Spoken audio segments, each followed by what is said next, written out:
January 24th, 2024. Coming in today, I thought we were going to test this high, the prior day's high. The reason being on the daily chart, it was a high one, but we were pretty overbought on the daily chart in general. So I thought that this high one inside bar wasn't really going to work. I thought there was likely to be sellers above, meaning it was probably going to be trading range price action. And in trading ranges, gaps close. So I was expecting the gap with yesterday's high to close. So I thought that we would get here. That was my initial thought going into the day. Additionally, something that's cool. While 7 isn't a great sell to close bar, it is technically a sell to close bar because it's a strong bear bar with, closing below its midpoint. And after 6, which closed below its midpoint, it's technically sell to close on 7. I wouldn't do it. It's not a good idea because you're selling a breakout below a channel right here. But you can sell it. And the reason it's interesting is because these traders who sold to close a 7 got trapped. They never had a chance to get out around break even. And so this becomes a magnet. So you would expect that the next time we get here, we'd probably get a small bounce. We didn't end up getting it today. But you'd expect that the next time we get to this close, you'd probably get a bounce. And if you look, we got this spike down and then take a measured move down of the spike. And where does it end up? Sorry, I didn't get the exact top there. It's the same price as the 7 close. And it's not an accident. It's just it's what price action is. It's what it does. These are algorithms creating this spike to be this size so that traders can sell this close with a 1-to-1 risk reward trying to get back to the 7 close. So it's not an accident that happens. Bar 1, a bear bar, but a big tail on the bottom. Remember, 80% chance of a minor reversal in the open, so it doesn't really make sense to trade this early in the day. 80% chance of minor reversal lasting at least 5 bars. Follow through for the bears on 2, but a big tail on 1 and a tail on 2. So really not that great of sell to close on 2. I think more likely we're going to get bad follow through if you're selling 2, which is exactly what happens on 3. You sell 2, you're disappointed with 3. Outside down on 4, but I don't want to sell any of this. This looks like, a leg in what's probably going to become a trading range. The channel down is pretty tight. You can see here, it was a reasonably tight channel down. So it was probably okay to sell at the market somewhere in here and just hope the channel is going to continue, but I don't want to do that. I think that this is probably minor at best. And it's just not the best place to put your money in. Bad follow through on 5, but with how tight the channel is, I would expect there are probably sellers not too far above, and you get disappointment on 6. You can be expecting disappointing follow through for pretty much everybody early in the day here. Sorry, since it's probably a trading range open. So 2, bad follow through 3, 3, bad follow through 4, 4, bad follow through 5. So just expecting bad follow through. And it's 3 pushes down. So 1, pull back 2, pull back 3, and you get big follow through for the bears breaking out below the channel line. When you get a breakout below a channel, only a 25% chance that you're going to get a strong follow through. So you can see here, we broke out below the channel line and we got a reversal up and failed. We did the same thing over here. We had this channel, and you could argue it's a bit steeper, something more like this. But either way, we're clearly breaking below it on 59. So it was, more than likely that we were going to pull back after we got 59. Additionally, 59 raced over some pretty important magnets without testing them, so they probably needed to get tested.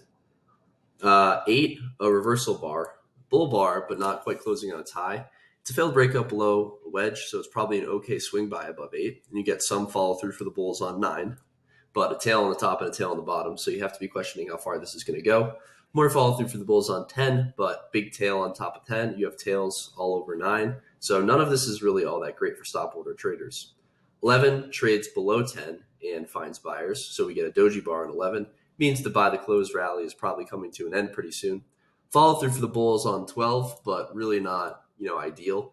This could be, essentially a second leg trap somewhere up here. 1 second. Okay. This could be essentially a second leg trap. We might go a little bit higher. The bull channel is reasonably tight, but I don't think we're going all that much higher. Doji bar on 13. So 1, pullback, 2, pullback. So what is 14 and 15? 14 and 15 is a third push up in what's probably a trading range. So can you buy 14 hoping for a swing up? Yeah, you probably can. Can you buy the close of 15? You probably can. It's technically buy the close. It's 2 giant bull bars. But I think there were a lot of problems with it. And part of it was we had a bull trend yesterday, and we're getting an even more climactic move now, and we're overbought in general on the daily chart. So we're just really overbought here. So what are the odds, that we're just going to continue to race up? We might, but it doesn't seem all that likely. And after you get a pair of bars, you usually want to wait for a third one. A third bar would generally be better confirmation. Any sort of bull close on 16. And since you need one more bar, you're probably not going to get it. So while you could buy above 15, you have to recognize it's a third push up. One, pull back, two, pull back, three. And you're just overall, we're really overbought. And this is probably a trading range open. Does this look like a bull trend from the open? Probably not. And it's subtle, but 15 is bigger than you want it to be. It's 7.5 points. 14 is only 5.5 points. So you probably wanted 15 to be a bit smaller of a bar. So for all those reasons, it's probably not the best buy in the world above 15, especially if you're not willing to scale in. Bad follow through on 16, kind of as expected. More bad follow through on 17. So big tail 16. So possibly one pullback, two, one pullback, two, 17. And, two legs down. So it could be a two-legged correction. 18, a reversal up. Do you buy above 18? I don't think so. I think that the bulls who bought the close of 15 are pretty desperate to get out, and they're looking for any way that they can get out. And you can see they're not able to there. Kind of one of the problems for me with buying above 15 is that when you get this bad follow through, you might add above 18 trying to get out around break even, but you can't really have a stop right here. You probably have to have a much wider stop, and it's just a really difficult trade to manage. But anyways, 18, 19 follow through for the bulls, but bulls using any little bounce they can to just sell over their longs, and that's what's causing 20. But pull back on 20 and another bear bar 21, so maybe another two-legged correction. And this whole thing is two big legs down. However, this channel is relatively tight, so I think we'll probably get back to the 15 close, but I'm not sure how much higher we're going to go.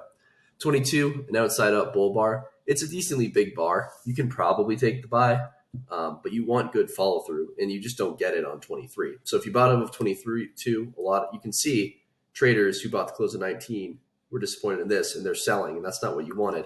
If you bought above 22, you wanted traders to keep buying, and you wanted to get swept into a big bull trend, but it wasn't very likely to happen.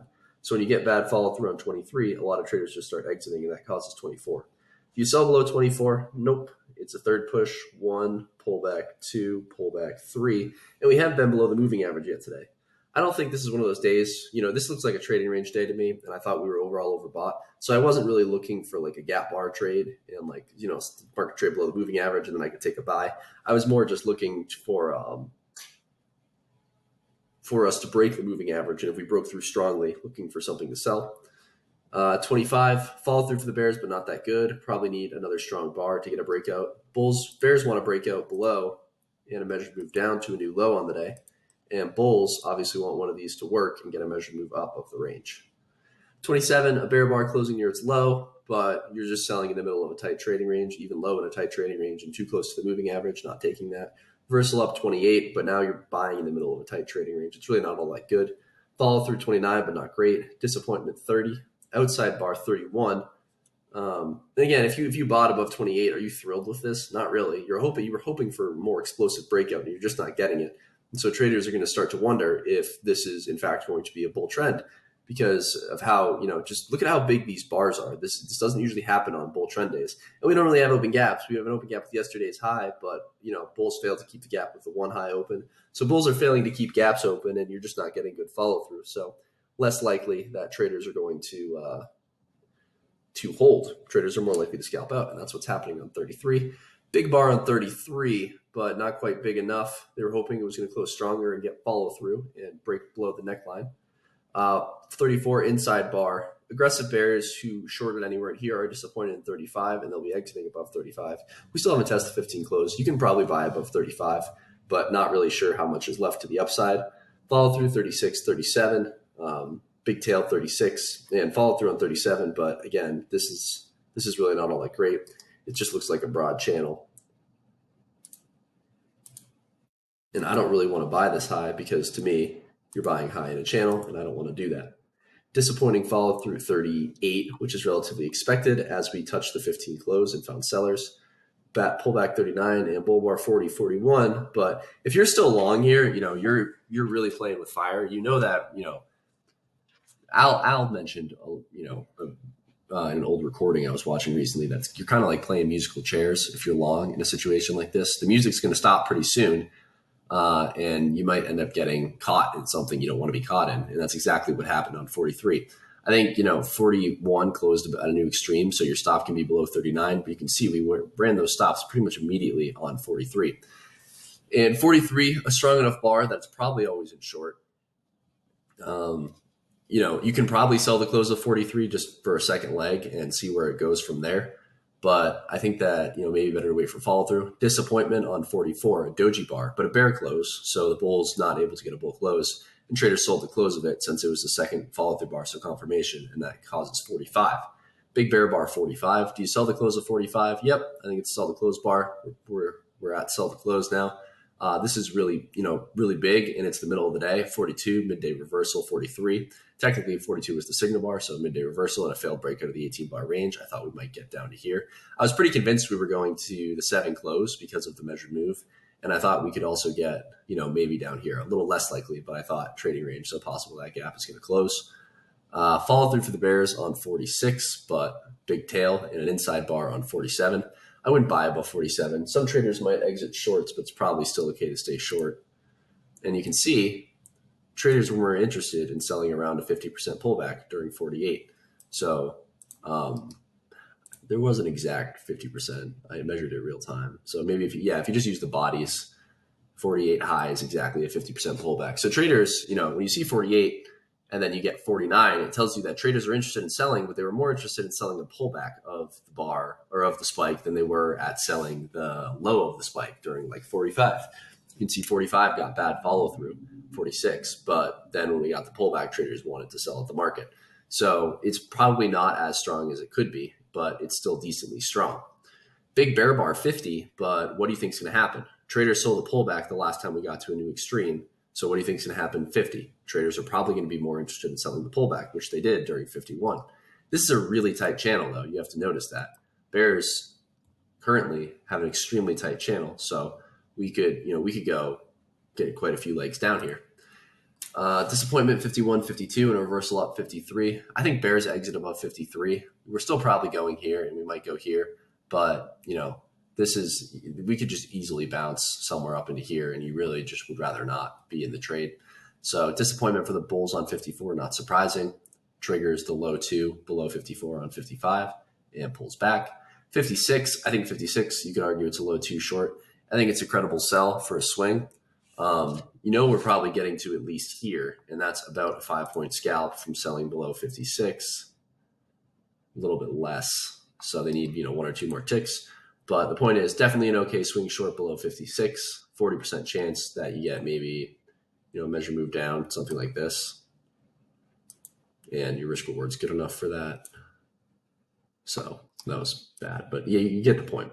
So reasonable to take the sell. Good follow through for the bears on 57, but 1 pullback, 2 pullback, 3. So this is a third push. So it's kind of climactic, and you shouldn't be super eager to get in on anything here.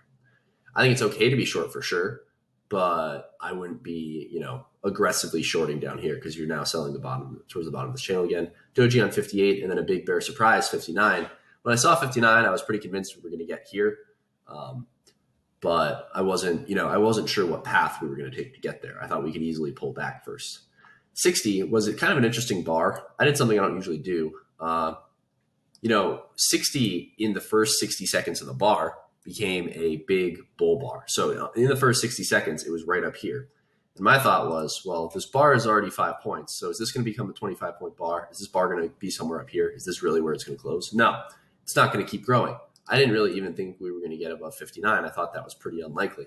So I thought, well, I can sell during 60, and either it's going to sell off and I'll be able to make money, or it'll stay roughly where it is and I'll just exit above and I won't really lose very much.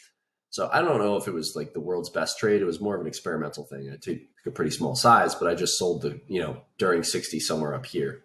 And I probably should have scalped out of a piece of it. I thought we were going here, so I held and I exited above 62 for pretty much break even. But I don't know. I thought that, it was reasonable to hold, hoping we were going to get down here. I wanted 60 to close a little bit worse, more like a doji bar, but we didn't get that. We got a bull close. So some traders just exited at the market, and that caused the tail up on 61. But again, traders sold. And then you get 62. 62, there are a lot of bears short, and there weren't really a ton of reasons to get out. So I think 62 traders have to get out above 62. So therefore, it's probably a reasonable buy. It's a really tight channel, but it's overall a trading range day. And in trading range days, you can kind of trade against tight channels. But you have to realize that this is really tight. So this reversal up is probably only going to be minor. And minor meaning you're probably going to get a scalp. And you can see traders got about 5 points. You get good bull bar 63 and follow through on 64. And you can see we just went back to the 56 low, the swing point. So traders who sold below 56, it was low probability, and bulls were surprised they got trapped. So they scaled in lower and they're able to make money. So you can buy above 62, but you have to recognize that you're probably only going to get 5 points out of it. And then when you get your 5 points, you're at the moving average and you start to stall with a bar like 65. What do traders do? Well, they got what they wanted. If you bought above 62, you were hoping the bears were going to give up and you're getting a big bull bar like 63, which is exactly what happened. So you got what you wanted if you bought above 62 and you got your 5 points, and now you have a bear bar and you have zero true risk, right? If you bought above 62, you could have had to stop, one tick below basically the entry price and you would have been fine. So zero true risk. And when traders see 65, they just flatten out the market and they're at about 5 points. Curious if no. So they're at about 5 points. They flatten out the market, causing 66. Reversal up 67 because this is strong enough for a second leg. And you can see 68 tests the close of 64. So the traders who bought the close 64 scaled in lower, getting out around break even on their first entry, profit on their second. 68 double top. Bulls haven't really been able to get through the moving average. Bears sold the moving average. They sold the moving average. So they might sell the moving average again. It doesn't look all that great, but 68, a reasonable 40% swing. But if you're selling it, this is kind of what you need to happen. You don't really want to see a doji bar, for follow through. You want to see a big bear follow through bar. If you get, it's the same thing here. If you're selling this and then you get this as follow through, or let's say you get this as follow through, that's a better example. So you sell below 56 and you get that as your follow through, then you would probably just want to get out. But when you get good follow through on these low probability trades, that's what you're looking for. So if you sold below this and you kind of just get stallish, bad follow through, then you're probably going to exit. Big follow through for the Bears, 69, 70. First reversal up 71. The bulls who bought below here are probably going to make money because limit order bulls have been making money all day. They've got trapped early, but limit order bulls have been making money, which is why it was hard to be short, I think. But you could have sold this, you could have sold this. But anyways, big follow through 69, 70, reversal up 71, second leg down 72, another reversal up 73. We still haven't touched this, so I thought we might have to. But you get a bounce first back to this low and this low, and then obviously a sell-off into the end of the day. Tomorrow, I think we'll probably get 2 hours of sideways stop trading. We'll probably test the 75 low, I would imagine. There will be sellers there. So if we start to bounce and we get probably just be a vacuum test of the 75 low, assuming there's no gap, so you have to be careful of that. If we get a gap down, you got to be thinking this is a channel. The channel got obviously broader, but you got to be thinking this is a channel and that a gap below a channel might be a big failure. So, in general, low probability that we get big follow through tomorrow, 20-30% chance for the Bears. And that's kind of what you expect here. When you see this, some 20% chance maybe that you're just going to get a massive collapse tomorrow in a giant bear trend day.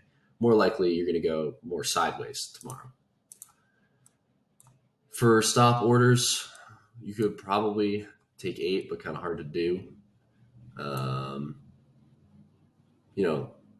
I don't know about 22, maybe, but you gotta be really quick to get out. I just think that holding through all of this, even though it would have worked out this time, I think holding through all this is just generally a bad idea if you're buying here. If you're buying here and you get this, just get out, in my opinion. 35 is probably okay. You could have sold the close here, any of these really. If you got out here, you can sell again below bear bar 48 or below the breakout during 50. You can sell the close 50, sell below 56, sell the close 57. This is climactic overshoot, so maybe not sell the close 59. You could buy above 62, but it's minor, so you got to be quick to get out. And you could probably sell below 68. On the daily chart, like I mentioned, probably going to get bad follow through tomorrow, I would imagine. Low probability that we get a giant collapse. I think this is the next magnet, this high, or one of the next magnets. Probably this high is the next magnet, but I think that we want to get here. And on the weekly chart, bear, really important, the open of the week. We're going to try, our bears are going to try and get a close below to get bear bar. So they're hoping to set up some sort of low too short. and bulls want a bull close, so they continue their rally. They'd really like a bull close closing above its midpoint or near its high, but it might not happen. So I would pay a lot of attention to the open of the week and see how the market moves from there. And yeah, that's the day.